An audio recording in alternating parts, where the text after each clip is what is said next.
Israel's Foreign Minister Avigdor Lieberman dropped a political bombshell and announced that he will be stepping down from his post. That after the State Prosecutor's office announced they'll be moving forward with charges against him on fraud and breach of trust. Now, according to the law, Lieberman did not have to leave his post, but it seems that public pressure and a legal threat from the left-leaning Meretz party changed his mind. When he handed in his resignation, Lieberman promised that he was only leaving temporarily and that he'd be back soon. Many had expected Lieberman to fare much worse in the hands of state prosecutors. They spent 16 years investigating him on corruption allegations. The most serious was money laundering millions of dollars from abroad, a crime which, if proven, would have shut Lieberman out of politics forever. But the suspicion of money laundering never made it onto the charge sheet. The prosecutor's office didn't believe they had enough evidence for a conviction. So from this colossal, dramatic investigation that's been going on for years, we are left with a fairly minor indictment that the foreign minister or the ex-foreign minister or the outgoing foreign minister, thinks he can dodge. Lieberman will face breach of trust charges for receiving classified documents from the Ministry of Justice about his own investigation from a former Israeli ambassador to Belarus. The fraud charges come from the alleged way Lieberman tried to repay that ex-ambassador by getting him promotions at the foreign ministry. Lieberman denies media reports that he'll seek a plea bargain. He insists he's looking forward to his day in court when he can prove his innocence.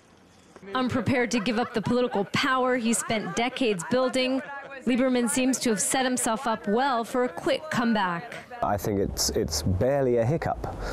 He's resigned as foreign minister. We have elections in 6 weeks. He's running again. He's the leader of his party. They've merged with the Likud. He'll be number 2 on that joint list. He hopes that the case can be resolved before the elections, which sounds extremely ambitious.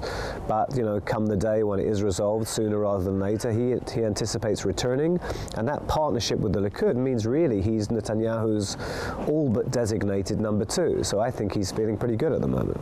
The corruption charges may have forced Lieberman to give up all ministerial posts until his name is cleared, but he won't have to give up his seat in the Israeli parliament, nor the leadership of his party, Israel Beitenu. Both are protected by Netanyahu's almost sure election victory on January 22nd. This region is unstable. People are wary about relinquishing territory to leaders who might not be around to honor any peace accords. And that's moved Israelis into Netanyahu's part of the political spectrum, which is why he's so popular, and which is why, although it's very dangerous to predict anything in Israel, as things stand, Netanyahu is sailing towards re-election. But it may not be smooth sailing for Lieberman. He hopes the trial will be resolved in 2 months, but most expect it will take 6 months to a year.